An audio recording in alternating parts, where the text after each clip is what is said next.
heard the war was over? Bill called me up on the telephone and told me that the Japanese had just surrendered and that he was coming home.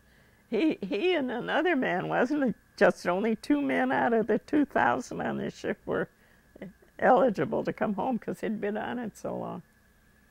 And see, he went in before the war started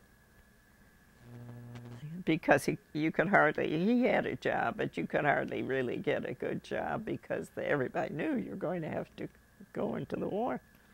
War effort, they called it, war effort. And he entered in June, he graduated in June, and then he went to the Navy and enlisted in June. And then in December, the Japanese bombed Pearl Harbor, and then we declared war. So the war started December 7th. And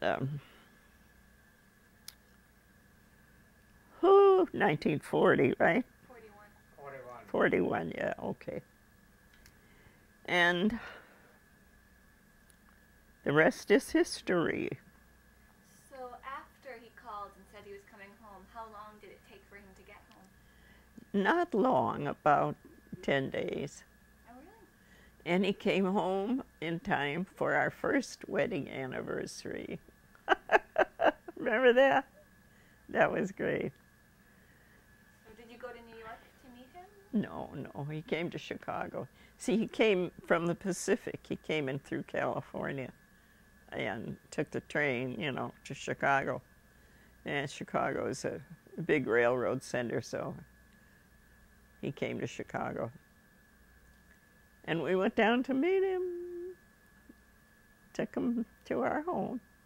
And was this the first time your parents met him? No, they had met him before. And did they approve? Well, yeah, they did. I bet you're glad. Oh, I'm glad. You wouldn't be here. And so how long were you in Chicago? Well, I don't remember. Because Mom was born in, A year later.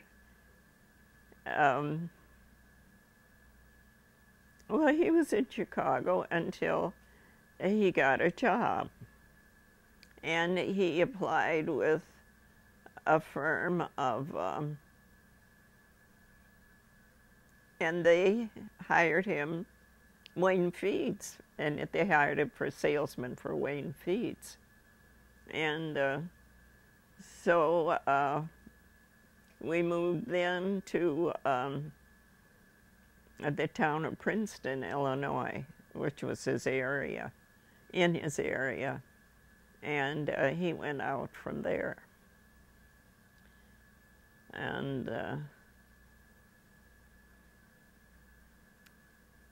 so that was nice.